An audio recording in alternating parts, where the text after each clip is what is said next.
Third, we will continue to draw on our substantial counterterrorism capabilities to prevent ISIL attacks. Working with our partners, we will redouble our efforts to cut off its funding, improve our intelligence, strengthen our defenses, counter its warped ideology, and stem the flow of foreign fighters into and out of the Middle East. And in 2 weeks, I will chair a meeting of the UN Security Council to further mobilize the international community around this effort. Fourth, we will continue to provide humanitarian assistance to innocent civilians who've been displaced by this terrorist organization.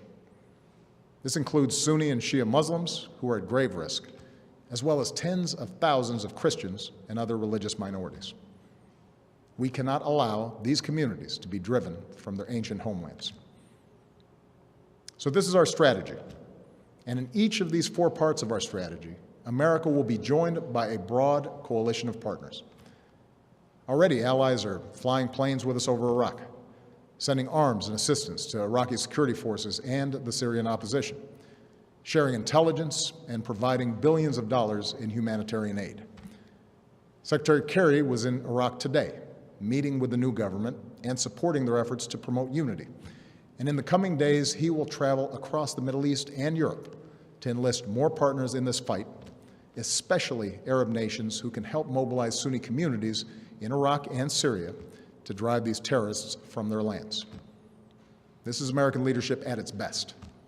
We stand with people who fight for their own freedom, and we rally other nations on behalf of our common security and common humanity. My administration has also secured bipartisan support for this approach here at home.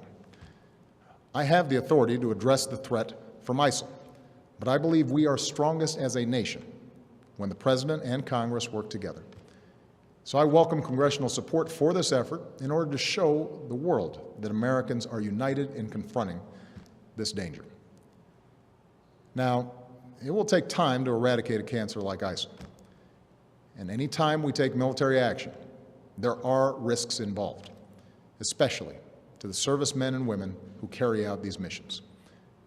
But I want the American people to understand how this effort will be different from the wars in Iraq and Afghanistan.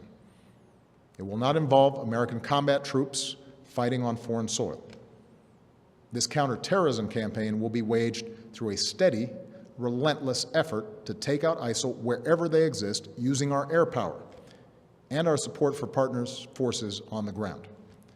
My fellow Americans, we live in a time of great change. Tomorrow marks 13 years since our country was attacked.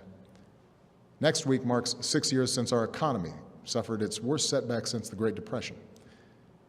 Yet, despite these shocks, through the pain we felt and the grueling work required to bounce back, America is better positioned today to seize the future than any other nation on earth. Our technology companies and universities are unmatched. Our manufacturing and auto industries are thriving. Energy independence is closer than it's been in decades. For all the work that remains, our businesses are in the longest uninterrupted stretch of job creation in our history, despite all the divisions and discord within our democracy. I see the grit and determination and common goodness of the American people every single day. And that makes me more confident than ever about our country's future. A broad American leadership is the one constant in an uncertain world. It is America that has the capacity and the will to mobilize the world against terrorists. It is America that has rallied the world against Russian aggression and in support of the Ukrainian people's right to determine their own destiny. It is America, our scientists, our doctors, our know-how that can help contain and cure the outbreak of Ebola. It is America that helped remove and destroy Syria's declared chemical weapons so that they can't pose a threat to the Syrian people or the world again.